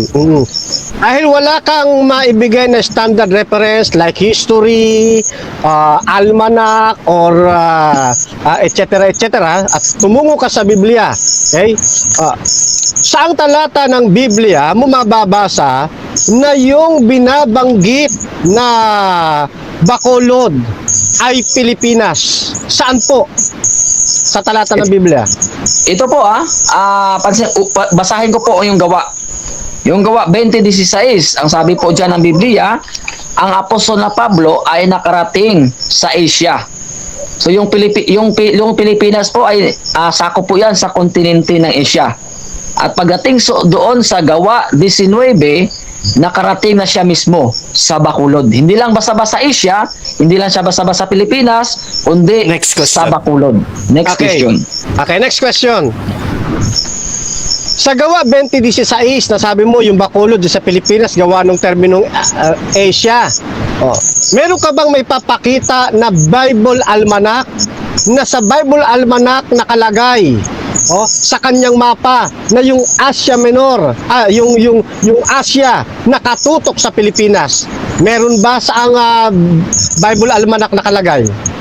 Hindi natin kailangan yung almanac, kapatid. Biblia ang kailangan natin. Ito po, yung Asia, yung Philippines ay sakop po yan na pabilang sa kontinente ng Asia. Kahit grade 1, section 99, alam po yan na ang Pilipinas ay kabilang sa kontinente ng Asia. Next question. Okay. Puntahan kita doon sa term na Asia sa Pilipinas. Sino ang nagbigay ng pangalan o pagkakakilala na ang Pilipinas kasama sa Asia? Sino ang nagbigay ng pagkakakilala niyan? Ang mga Romano, ang Grego, sino? Ayon po yan sa kasaysayan. Sa kasaysayan ng sangkatauhan. At yung kasaysayan ng sangkatauhan, kahit hindi po natin mababasa sa aklat, alam naman po natin sa salit-saling usapan na yung Pilipinas ay sakop doon sa kontinente ng Asia. Okay, next question. Ayon sa kasaysayan na sinasabi mo, anong bansa ang nagproklama o nagsabi na ang Pilipinas ay kabilang sa Asia? Amerikano, Hapon, mga Grego, mga Hudyo, sino? Abay tayo mismo. Hindi po natin narinig yan. Ako, nung maliit ako, hindi ko po narinig na may Amerikano nagsabi sa akin ang Asia is, ang Pilipinas ay sakop ng Asia. Oo. Yan ay mga Pilipino din. Bansang Pilipino mismo ang nagsasabi, hindi po Amerikano, hindi po mga Negro, at hindi po Japan. Bansang Pilipino mismo. Yan ang sagot ko. Next question. Okay. Hindi kaya ang nagbigay ng terminong Asia dito sa Pilipinas Time. ay ang Europa? Time. Sayang. Okay, so dyan natatapos ang ating second cross ng negative. At syempre, dako tayo sa kanyang rebuttal. 10 minutes ito. Bro Fernando Camacho ng Seventh-day Adventist bilang negatibo. Your time start now. Okay. So mga kapatid, hinihintay ko yung mabigat na flow of reasoning ng ating pong kaibigan. Kaya lang, ang napansin ko, walang bigat kundi ang ibinigay ng affirmative side, yung policy na tinatawag na strawman argument. Yung bagay na hindi ko sinabi, yun ang binibigyan niya ng diin. Hindi ka papanalo sa debate yung ganyan. Okay? So, unang-una, nang tanungin niya tayo, yung bang mababasa ba yung hill, something like that? Yan ay Bacolod. Sabi ko, yes, doon sa Biblia nga binabasa niya. Okay? Pero hindi niya isinama yung term na sa Biblia binasa mo. Hindi niya sinama yun So dito nagkakaroon din ng chop-chop techniques. Isang dirty techniques po yan na ginagamit ng ilang mga debaters para yung side lang nila ang marinig, hindi yung buong katotohanan. Okay? Then yung salitang anotereia, ang ating binibigyan ng diin dito, kanina pa natin sinasagot. Ang ibig sabihin, ito'y isang mataas na dako, mataas na lugar. Yun ang ating ipinupunto. Kasi si Apostol Pablo, bago siya bumaba sa Epeso, galing muna siya doon sa mataas na bahagi. Yan. Siguro babasa ako ng ilang mga translation, mga kapatid, na para lang maunawaan ang atin pong negative, affirmative side. Okay? So, dito sa revision ng ang Biblia, sa ang bagong ang Biblia. Samantalang si Apollos ay nasa Corinto, si Pablo ay dumaan sa mga dakong loob ng lupain at nakarating sa Epeso. Napansin niyo, wala na yung terminong ginagamit niya. Iba na nakalagay. Okay? Then, sundan natin sa Modern King James Version. And it happened, in the time Apollos was at Corinth, Paul was passing through the higher parts to Ephesus. Yun yung sinasabi natin, yung mataas na lugar. Kaya mali yung conclusion ng affirmative side. Then, isa pa, marami to, yung American Standard Version, Revised Standard Version, ganun din, kahit yung Bibliang Katoliko na mismo. Ito, babasahin natin. Samantalang nasa Corinto si Apollo, si Pablo naman ay dumating sa Epeso matapos daanan ang mataas na lupain. Yun yung binibigyan nating emphasize. Mali lang yung conclusion ng affirmative side. At hindi po yan lugar dito sa Pilipinas. Kaya nga wala siyang history na mabanggit wala siyang standard reference. Ang puhunan lang niya, laway, kwentong barbero, walang basihan. Ipinunta niya daw sa Biblia. Hinokus-focus niya yung salitang Asia. Kaya hinahanapan ko siya ng biblical almanac Kasi sa almanac, makikita natin, sa Bible almanac, makikita natin, ano ba yung tinutukoy na Asia? Kasama ba Pilipinas doon? Hindi ho. Ang tinutukoy lang na Asia doon sa 1st century ng New Testament, ito ay referring to the Roman province of the far western side of Asia Minor. Ito yung nakalagay sa sa katotohanan. Kasama rito yung Mesia, yung Paigea, Lydia, no, yung Saraya, no, in the south, sabi pa nga rito. Oh, ayan. Ano pa? The wealthy capital of the province was port city of Ephesus. Hindi kasama Pilipinas. Oh, wag mong isama ko na katunog din yung Pilipinas na kasama ng Asia. Sasabihin mo Pilipinas na. Mali. O kaya tinatanong ko sino ba gumawa ng titulo na yan na Asia ang Pilipinas? Ha? O, sino ba? Mga Grego ba yan? Hebreo ba? Sino ba? Amerikano ba? Actually hindi niya alam eh. No? Ang gumawa niyan mga kapatid, yung grupo ng nag-expedition dito sa Pilipinas. Ano po? Sila po ang may niyan, no? Sila ang nagdeklara niyan, no? Ito, pag hiningi sa atin yung kasaysayan, ito, babasahin ko po. Hawak ko ngayon ang historical issue kung bakit tinawag na East Asia, no? Itong atin pong lugar, no? Ito ay hindi biblical. Merong isang grupo, no? Merong isang bansa na nagdeklara nito. Yan. Maging kay Professor Gregorio F. Saide, isang historyang Pilipino, sinasabi niya, taga-Europa, ang siyang nag-imbento, ang gumawa ng katawagan dito sa Pilipinas. Kailan yan? Per century? Hindi.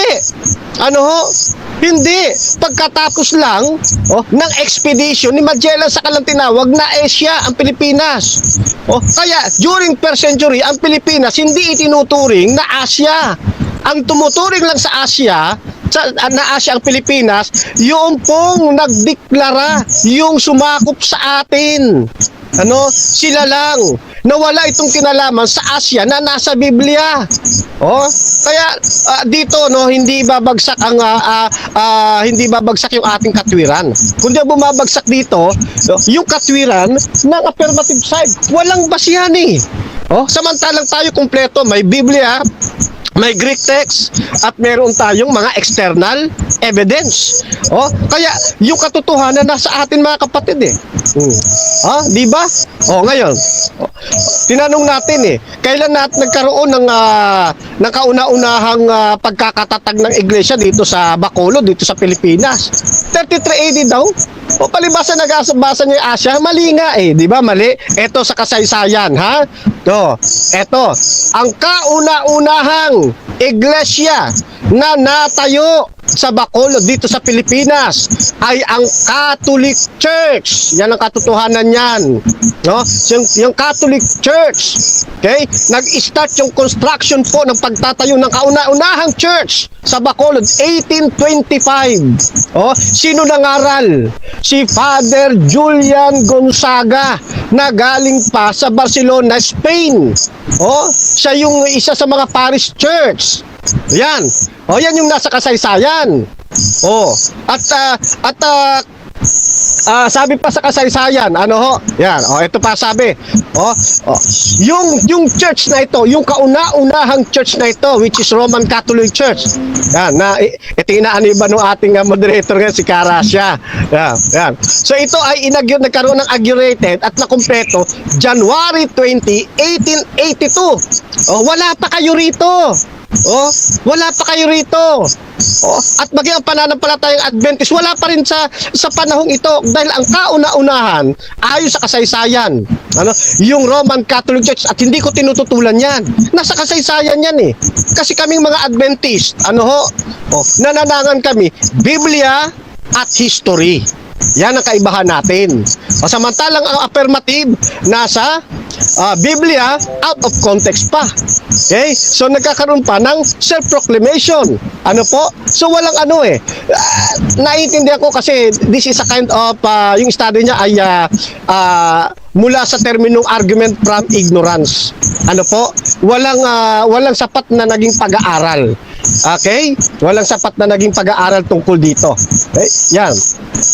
Kaya mapapansin nyo, hinanapan natin, may sulat ba si Apostol Pablo para sa mga taga Bacolod dito sa Pilipinas? Wala wala. O sino kasama niya? Si Lucas daw. Buti nga, hindi ko pa hinanap eh. O, saang kasaysayan ni Lucas, nakarating siya sa Pilipinas eh. Wala rin siya may papakita. Ano ho? Wala siyang may papakita. Okay?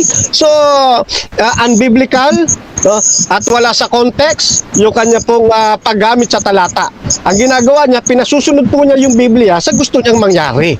Oh, yan. Palibasa, gusto niyang pangitawin yung Bacolod dito sa Pilipinas, nakapunta si Apostol Pablo, kaya hanap siya ng mga talata na kahawig na salita, Bacolod. Ayun. Kaya ilan idudugtong niya ngayon. Maling uri ng pag-aaral yan. Dapat, ang gagawin nating pag-aaral ay exegesis. Tayo ang susunod sa itinuturo ng Biblia. Hindi yung Biblia ang pasusunodin natin sa gusto nating mangyari. Ano? Ganyan po yan mga kapatid. Ano ho? At eto pa, si Apostol Pablo, no, tinataya na siya ay inabutan ng kamatayan 67 AD. No, something like that. O, paano siya makakarating sa Pilipinas? No, na gayong ang Pilipinas ay hindi pa nadidiscover during that time. Oh, wala pa. Although may tao rito, pero sa kasaysayan, wala pang ibang nakadiscover. Ay, sayang. Time na pala. Sige po. Okay, so dyan natatapos ang rebuttal ng ating negative at dako muna tayo sa ating second cause ng affirmative. Brother o Pastor Lindon ng Church of Christ Street 33 AD. Your time start now, bro. Okay. So, dinig na po ba ako? Malinaw ba dito? Sige. So, akala ko sinakamute ako eh. So, una kong tanong. Ang sabi mo kasi kanina na hindi pa nanginsakop ng Asia. Ang Pilipinas ay hindi pa nanginsakop ng kontinente ng Asia. So, ang tanong ko, kung hindi pa noon sakop yung Pilipinas ng kontinente ng Asia, anong kontinente ang sakop ng Pilipinas? Sagot. Can I clarification, Mr. Moderator?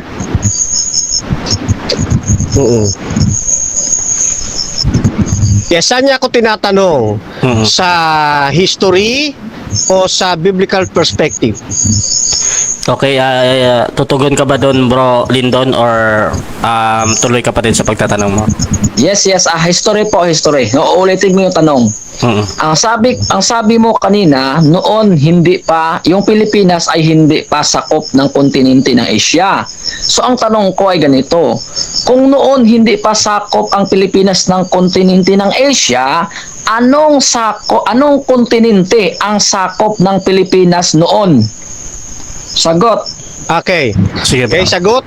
Wala akong binanggit na sa kasaysayan hindi sakop ang Pilipinas ng kontinente ng Asia. Sa history, ang sabi ko, binigyan sila ng pagkakakilanlan ng sumakop na bansa. Ang sinasabi kong hindi siya sakop sa biblical perspective na Asia. Kasi sa Asia, na nasa Biblia, hindi kasama ang Pilipinas riyan. Next question. Ano ho? Yan. Okay, next question. So, ngayon inaamin mo ba ayon sa history na mula noon hanggang ngayon ang Pilipinas ay sakop ng kontinente ng Asia? Yes or no? No. No. Huwag mong pagsasamahin ang biblical perspective kung ang pag-uusapan Asia at ang history. Hindi sila magkatugma. Iba ang Asia na tinutukoy ng Biblia, tumutukoy yan doon sa Mesia, Persia, Lydia, hindi kasama ang Pilipinas. Pero nang pagkatapos ng expedition ni Magellan, dito naman sa history, saka lang ini-address na tayo'y kasama sa Asia. Pwede po ba mga object, Mr. Moderator? Time stop. Okay. Ano objection? Time stop. Nire-record ko kasi habang nagsasalita siya, nire-record ko yung yung sinusulat ko yung explanation. Ang sabi niya kasi dito, yung Pilipinas noon ay hindi pa nangisakop ng Asia. No, sabi niya kasi kanina ayon daw sa history. Kaya history ang tinatanong ko rin sa kanya. No? So, sabi ko kanina, tanong ko, kung hindi pa sakop, anong kontinente ang sakop ng Pilipinas noon? So, nag-deny siya. No? Okay. So, ngayon tinatanong ko siya, inaamin mo ba na sakop pala noon hanggang ngayon ang Pilipinas ng Asia? Kaya po aking objection. Okay, so Counter objection mo na bro before ko kasi pinaproseso ko pa yung objection mo ha. Sige, Yes. sige, counter objection mo na bro. Yes. Counter objection kasi nga sinagot ko na yan kanina. Pinag-isasama niya kasi yung biblical perspective at saka yung history. Nasabi ko, magkaiba yan. Iba ang Asia. Doon sa Asia nasa Biblia, hindi sakop ang Pilipinas. Pero sa history na ginawa ng grupo ng sumakop sa atin, isinama tayo sa pagkakakilanlan bilang Asia. Magkaiba kako ang Asia ang tinutukoy sa Biblia at ang Asia na tinutukoy ng mga sumakop sa atin. Okay. So ganito yung hatol natin dyan sa objection ni Bro Lindon.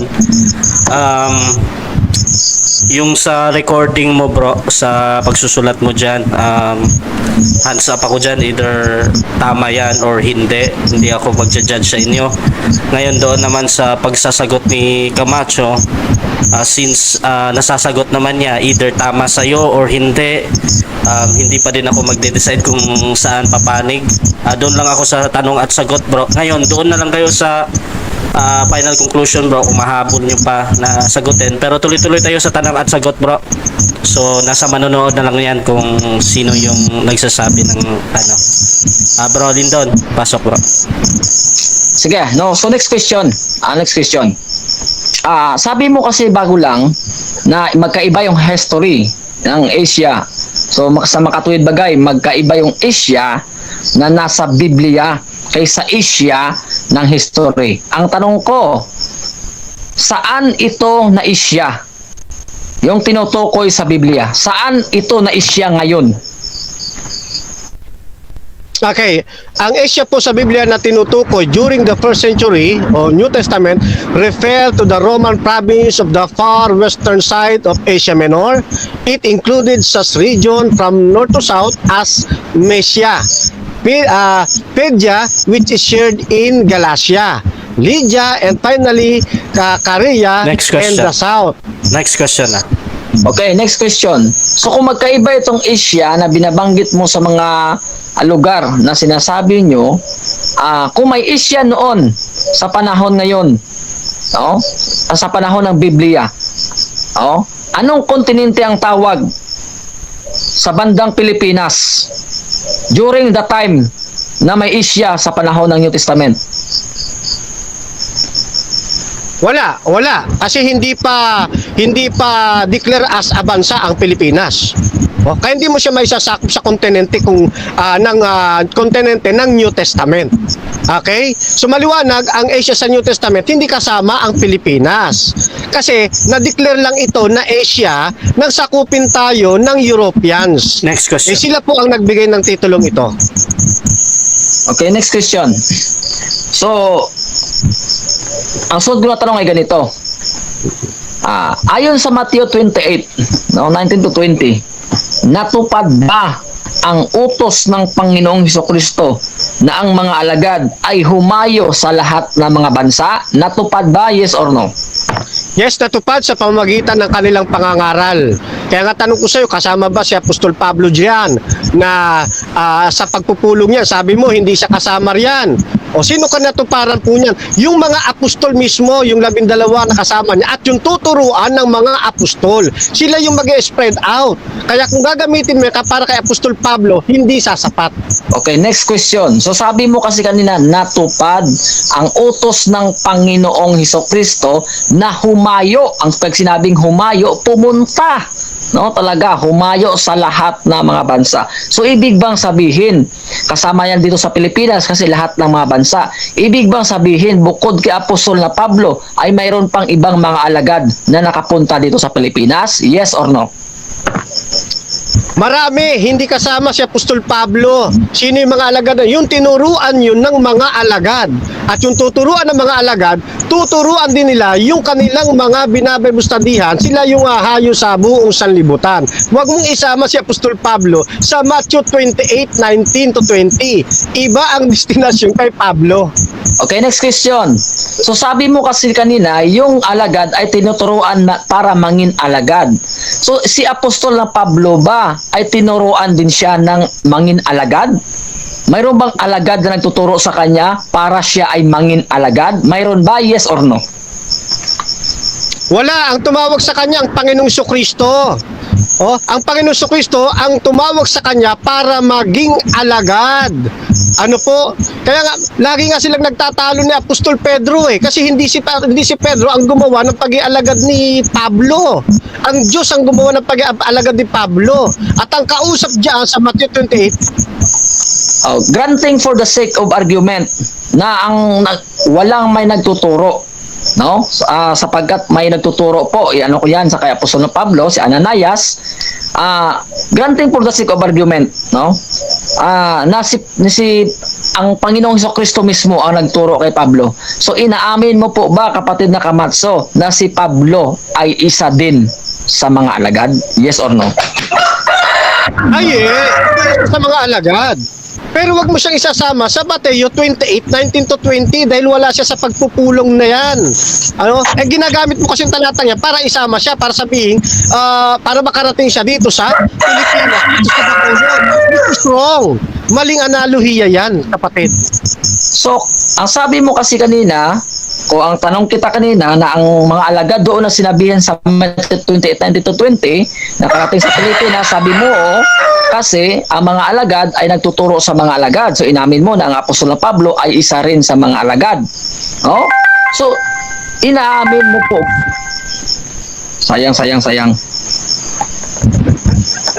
So, maikli lang talaga yung 7 minutes pa. Tuloy-tuloy tayo mga kapatid. At shoutout muna dyan sa ating nasa live. Babasa muna tayo ng ilang comment na nakahagip ko before natin puntahan yung ating final conclusion. Shoutout kay Juan Reyes. Sabi niya, Apostol Jesucristo ang nagturo kay Pablo. At sabi naman ni sabi niya, Pastor Lindon, uulitin ko, kapag ang salitang hills ay sinamahan mo ng mababa, hindi na po hills ang tawag dyan dahil ang hills ay tumutukoy sa matataas na lugar. Shoutout din kay Nunwal. Sabi niya, marunong na pala mag-Ilonggo si Apostol Pablo. Kauntaan na ito sa amon niya, ginapiko, ginapala ang kwarta, ginabuldos naman ang utang. So, shoutout dyan. At shoutout din kay Benchi Popoy. Good logic, Pastor Lindo Navarro. At shoutout din kay Patrick. Ayan. At tuloy-tuloy tayo mga kapatid. Rebuttal stage ito. Final conclusion. Mauna dito si Fernando Camacho bilang negatibo sa topic ngayon. 5 minutes bro. Your time start now. Okay. So, sa aking huling presentation mga kapatid, yamang hindi niya natutulan yung pagpapatuto natin mula sa mga historical books, katulad halimbawa ng history na isinulat ni Professor Gregorio F. Saide, ay hindi niya matitibag yung atin pong katotohanang sinabi na iba ang pagiging Asya ng Pilipinas sa Asya na nasa Biblia. Hindi ko mo magkatunog, okay? Magkaletra, iisa na tinutukoy. Ano po? Yan. Siguro, ang hahanapin ko naman kay sa affirmative, sa kanyang last statement, bumasa siya ng kasaysayan, na standard, hindi Biblia, panlabas sa Biblia. Na ang Pilipinas, itinuring na Asya. Ayon sa standard reference na nasa history. Hindi po muna sa Biblia. Okay? Ngayon, punta naman tayo sa Biblia. Okay? Babasa siya sa atin verbatim na yung Asya kasama Pilipinas. Yan. Ngayon, kung wala siyang mabasang verbatim, baka sa mga pantulong na mga kasulatan, halimbawa, commentary. Yan. Baka may mabasa siya sa Bible commentary na yung Asya na tinutukoy sa Biblia kasama Pilipinas. Bumasa siya. Hindi po pwedeng kwento-kwento lang dito. Dapat meron tayong pagpapatunay. Okay? At tutulan niya na ang kauna-unahan dito ayon sa kasaysayan na nagkaroon ng church dito sa Bacolod, Roman Catholic Church. Ayon sa history. Kasi yun ang nakalagay sa history. Kung sasalungutin mo to, wala ka sa pamantayan ng standard history. Okay? So dapat maglabas ka na mas nauna kayo sa history, yung inyong inaaniban, At isa pa, yung Church of God ngayon na nandiyan sa Bacolod, hindi yan ang Church of God na nasa Biblia. Yan ay isa lamang impostor. Yan ay isa lamang kabuti na sumulpot. Sapagkat ang tunay na iglesyang nasa Biblia, ang katangian po niya, nangingili niya ng Sabat. Hindi yan kumakain ng karumal-dumal. Ano po? Sumusunod niya sa 10 utos. Lahat ng mga existing batas sa lumang tipan sinusunod ng tunay na iglesia ni Kristo. Kaya nga doon sa aming aklat doon sa paglapit kay Kristo, sa aklat namin sa pahina 11, isa rin kami, iglesia ni Kristo rin ang pagkakakilala sa amin Kasi kami tunay. Ang pinagkaiba lang natin, no? Yung iglesia ni Kristo, yung huwad. Yung iglesia ni Kristo yung pagiging iglesia ni Kristo ng Seventh-day Adventist, ito yung tunay. Sapagkat ito ang nakakapit, nakadugtong, nakaugpong sa iglesyang itinayo ng ating Panginoong Diyos. Mula pa sa lumang tipan hanggang sa bagong tipan, hanggang sa panahong ito, na siyang nagdadala ng tunay na aral ng Ebanghelyo na si Kristo ang pinakasentrong usapin. Kaya walang ibang nagdadala ng 3 angels messages sa mundong ito maliban sa Seventh-day Adventist Church. At ito ring Seventh-day Adventist Church na ito ang siyang pinangunguluhan ng ating Panginoon. Kaya napapansin ninyo, mula sa unang tindig ng afirmatibo hanggang ngayon, wala siyang matibay na naitayo. Manapa, ang Seventh-day Adventist ay punong-puno ng mga dokumento na nagpapatunay na si Apostol Pablo hindi nakarating sa Pilipinas, dito sa Bacolod. Ang nakarating, kaya may Seventh-day Adventist sa Bacolod, yung aral ang nakarating. At ito ang maliwanag na naitindig ng negative side, nagkabaliktad na tuloy. Ang negative side pa ang nagtindig ng katotohanan sa halip ng affirmative side. So lumalabas ang affirmative side, nananangan lamang sa sariling conclusion. Pinasusunod ang Biblia sa gusto niyang mangyari. Ayaw niyang sumunod sa kung ano ang talagang kahulugan at sinasabi ng Biblia. Uulitin ko, hindi ko mo magkasing salita, iisa na tinutukoy. Yan ho ang katotohanan po niya.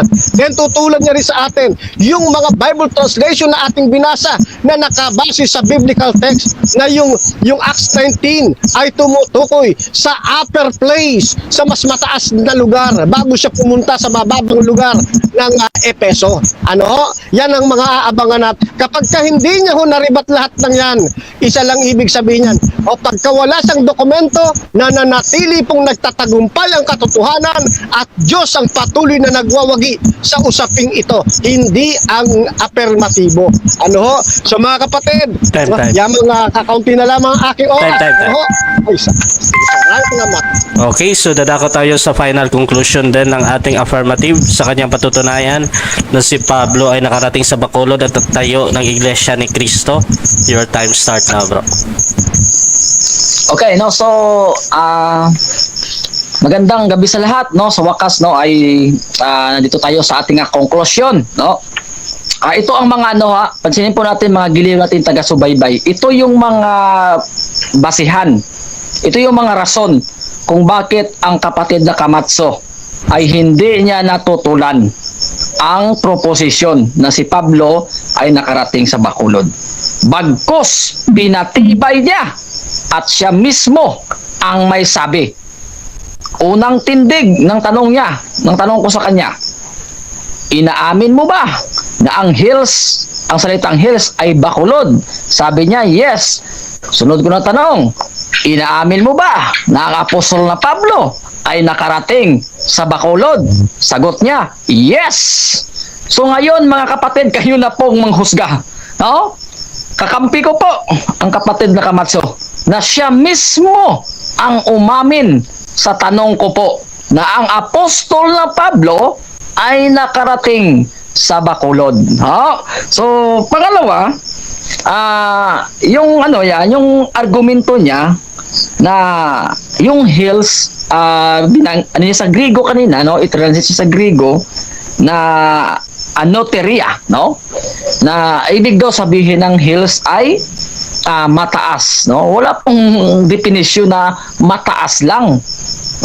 Kaya ulit-ulitin po natin, pag sinabi kasing hills, hindi yan puro mataas. Kaya sabi ko, mayroong mataas, mayroong mababa. Parang utak ng tao, mayroong mataas, mayroon ding mababa. No? Mayroong matalino, mayroong hindi matalino. Ganon din yung hills, yung buklod-buklod. No? Hindi po yan, may taas at mababa. Parang buhay natin, mga kapatid.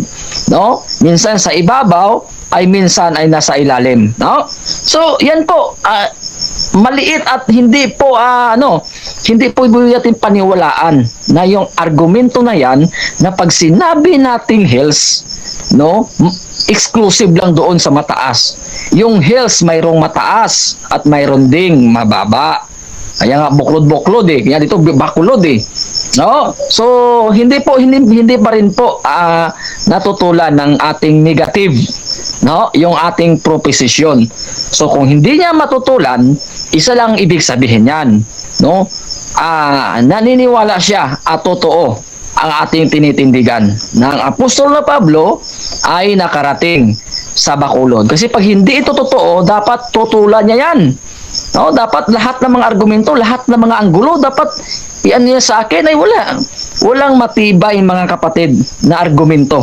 Walang matibay na banat po. Yung kanyang basihan lang kasi yung salitang Greek daw ay tumutukoy sa mataas. Mali po 'yan. No, kahit grade 1 section 99 po. No? Hindi po natin pwede paniwalaan 'yan. Mali po 'yan, no? At saka sabi ko kasi kanina, natupad ba ang hula ayon doon sa Matthew 28 na inutusan ang utos ng Panginoong Hesukristo na humayo kayo. Pag sinabi natin humayo, puntahan nyo, humayo kayo. No, pinapunta. Sabi nga ng English diyan ay go go. Tapos sabihin mo sulat lang nakarating dito. Literally yung tao talaga na mag-go. Pag sinabi natin go, iba yung salitang go at iba yung salitang sent. Kasi pag sulat kasi, sent dapat yun, padala. May sinabi ba ang Panginoong Hesukristo na kayong mga disipulo, padalhan nyo ng sulat ang lahat ng mga bansa? Mayroon ba nun? Kaya nga mga giliw nating taga-subaybay, pag mag-aral kayo ng Biblia, no? Ano po natin, no? Lalim-laliman po natin, mga kapatid. Ang sabi po ng Biblia, humayo kayo sa lahat ng mga bansa. Sabi ko sa kanya, natupad ba? Na humayo ang lahat ng mga bansa? Sabi niya, yes, natupad.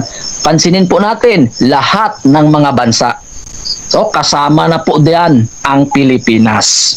Kasi lahat Huwag mong sabihin na ibubukod mo yung Pilipinas. No? Lahat ng mga bansa, humayo ang mga alagad. No? So sa mga tuwid bagay, kasama na ang Pilipinas diyan na naghayo dito, humayo dito yung mga alagad. At isa na yan ang Apostol na Pablo. No? So maraming salamat. Okay, so dyan natatapos ang debate natin between Church of Christ 33 AD versus Seventh-day Adventist sa katuhuan ni Pastor Lindon at Brother Fernando Camacho. Ayan, so before natin i-end yung ating live, syempre gusto ko muna silang bigyan ng time magpasalamat sa ating mga audience, sa ating mga live participant dito. Unahin na natin si Bro Lindon at sige bro, salamat ka bro. Sige, no? So once again, no? So maraming salamat sa pagkakataon na may balangkas ang salita ng Diyos, at maraming salamat po nabis sa ating buhay na Diyos na pinaglilingkuran. Pinaulakan niya po tayo na makadiscuss, no, sa pamamagitan ng internet at sa diskusyong ito. At maraming salamat, no, sa ating katunggali ngayon, no, si Brother Camacho, no, pangalawang round namin to ni Camacho, no, ni Brother Camacho. So mas salamat ako na medyo hindi masyado, no, yung usapan, no, wala masyadong mga side comment at formal po yung conversation namin. At marami din salamat, no, sa ating kapatid na moderator, kapatid na Russia, no, sa walang sawa, no, nag-entertain kahit sa anong klaseng mga topiko, no, pagdating sa salita ng Diyos, no. At marami din salamat sa ating mga panauhin. Hindi natin kailangan isa-isa na i-mention yung mga nandito ngayon at yung mga nasa live, no. At ako po ay umaanyaya, no, na sa lahat ng ating mga pakinig ay subaybayan nyo po yung aking Facebook account, no, every Sunday. Kung gusto nyo po makapanood ng mga preaching, series of lesson, mga Sunday school, mayroon po kaming dyan, no, series of lesson at mayroon kong preaching, no, every Sunday po. Mapakinggan nyo po ako sa aking Facebook account, no, sa Facebook Live, yung Navarro Lindon. Magandang gabi sa lahat at purihin ang Panginoong Jesucristo. Ayan, supportahan nyo daw si Lindon. Pwede kayong mag-PM sa kanya, sa kanyang account, Lindon Navarro. Search nyo lang. Meron din daw siyang mga preaching doon. So, kung gusto nyo makinig, punta lang daw kayo doon. At syempre, doon tayo sa ating brother Fernando. Bro, salamat. Patuloy nating pinasasalamatan at pinupuri ang ating Panginoong Diyos na ang kanyang pangalan ang siyang naitaas sa pag-uusap na ito. Maraming salamat po sa mga nasa iba't ibang mga comment section, mapa-Adventist man o hindi Adventist. Kami pinagpasalamat ng marami sa inyo sa pagkatbahagi kayo ng naging masiglang pag-aaral ngayon. At syempre, dito rin sa mga nasa loob ng ating pong platform ay pinasasalamatan po natin at ang Karasya Vista na ang mag-iisa-isa po niyan maya-maya. No? At salamat syempre sa ating pong affirmative side kay kapatid na Pastor Navarro Lindo ng Church of Christ 33 AD. So thank you at napakaganda ng ating pag-uusap. Syempre sa ating moderator na patas, Brother Rasha Vista, kaya kung saan ito magpuntang platform talaga susundan ko ito Dito tayo sa ating bagong bahay, dito sa Rasha TV mga kapatid. Pag gusto niyo akong makausap, dito po ang ating platform sa Rasha Vista. Yan. Mayroon po kaming programa every Sunday, live program from 1 to 5 p.m.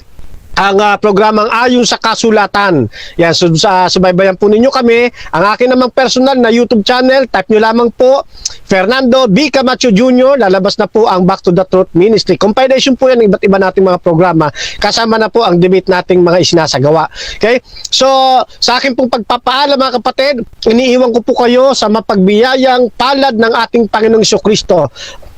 Hasta la vista! Viva Adventista del Septimo Dia. Chukbok, Hamnida, Mispa sa inyong lahat mga kapatid. Okay, syempre nagpapasalamat din ako sa lahat ng sumusuporta ng ating bagong bahay dito sa Rasha TV, kasama yung ating programa na Bahay Talakayan na debate platform ito. At kung gusto nyo akong maging moderator, pwede kayo mag-PM sa akin. At kung gusto nyo hamonin yung mga kakilala kong pupwede dito sa aming platform, pwede kayo mag-PM sa akin para ako yung maging tulay ninyo para maka-debate ninyo. Gaya ni Brother Lindon, napaka-open yan sa mga debate, at si Fernando Camacho. At syempre dito din sa ating live audience, nandito si Alvin Baleza ng Catholic, si Ricardo Malabon ng di ko alam, si Erwin Asis, si Prince Jumo ng JW, si Johnny Kapangpangan ng Seventh Day Adventist, si Rene Battles, si Everster ng Judaism, si Leluch ng Iglesia ni Cristo, si Randy Cajoles ng XMCGI, ayan, hindi pa siya nakapili. Si Roel Teo ng Catholic, si Nena Despidiones ng Catholic, at si Patrick Gonzales na nagsusuri sa... Saan ba sinusuri ni... Saan ka ba nagsusuri ngayon, Patrick? Sa Baptist ba? SDA, bro. Sa SDA pala, ayan. Baka gusto mo ding suriin ng Catholic, ha? Or Church of Christ, ha? Catholic lahat po. Ayan. So, 1-0. dito nagtatapos ang ating debate ngayon. Bukas na naman ulit. This is Rasha TV, and I'm out. Ito ang tinig na hindi mabibili, hindi matitinag, hindi mapapawi. Ito ang tinig ng katotohanan ayon sa kasulatan. Sa salita mo aming pinanghahawakan, liwanag sa dilim, gabay sa bawat daan. Hindi sa opinyon ng sanlibutan, kundi sa katotohanang nasa kasulatan. Kapag may unos, hindi uurong,